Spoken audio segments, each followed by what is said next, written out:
জামিউত তিরমিজির হাদিস নাম্বার 2308 عن عثمان بن عفان رضي الله تعالى عنه قال رسول الله صلى الله عليه وسلم ما رأيت منظرا قط إلا والقبر أفزع منه নবী করিম সাল্লাল্লাহু আলাইহি সাল্লাম বলছেন মা রাআইতু মানদারান কত্তু ইল্লা ওয়াল কবরু আফজাউ মিনহু। আমি আল্লাহ রাব্বুল আলামিনের পক্ষ থেকে যত নিদর্শনাবলী অবলোকন করেছি, যত নিদর্শনাবলী আমি দেখেছি, ইল্লা ওয়াল কবরু আফজাউ মিনহু, কবর আযাবের চাইতে এত ভয়ঙ্কর দৃশ্য আমি আর দেখি নাই। আল্লাহু আকবার।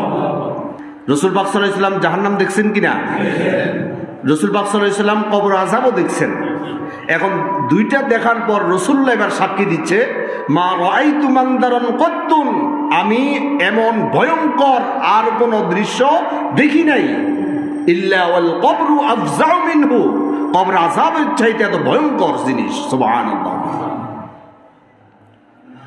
মানুষের চলাফেরা, মানুষের উঠা বসা, মানুষের লেনদেন, এই সব কিছু দেখে আমি মাঝে মধ্যে আল্লাহর কাছে দোয়া করতে ইচ্ছা করে, আল্লাহ আমার উম্মতদেরকে অন্তত একটাবার কবর আযাব দেখানো লাগবে না, শুধু কবর আযাবের যেই ভয়ঙ্কর দৃশ্য, এই দৃশ্য যখন বাস্তবায়ন হয় আর বান্দা এই কবর আযাবের ভিতরে থেকে যে চিৎকার দেয়, এই চিৎকারটা অন্তত আমার উম্মতের কানের মধ্যে জীবনে একবার হলেও তুমি শুনিয়ে দাও।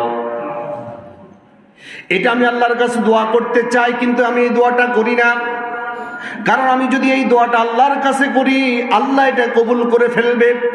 আর কবুল হয়ে যাওয়ার পর কোন বান্দার কানের মধ্যে যদি কবর আযাবটা একবার শোনা যায়, ওই আল্লাহর বান্দা তার প্রিয়জন, আপনজন, তার মা বাবা, তার বন্ধু বান্ধবকে ওই কবরের মধ্যে আর রাখতে চাইবে না।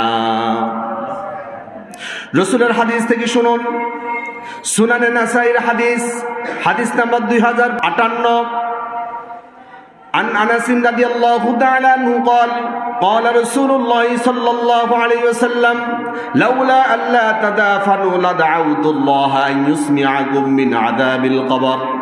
নবী করিম সাল্লাল্লাহু আলাইহি সাল্লাম বলছেন লাউলা আল্লা তাদাফানু লাদাউতুল্লাহ আন ইউসমিআকুম মিন আযাবিল কবর।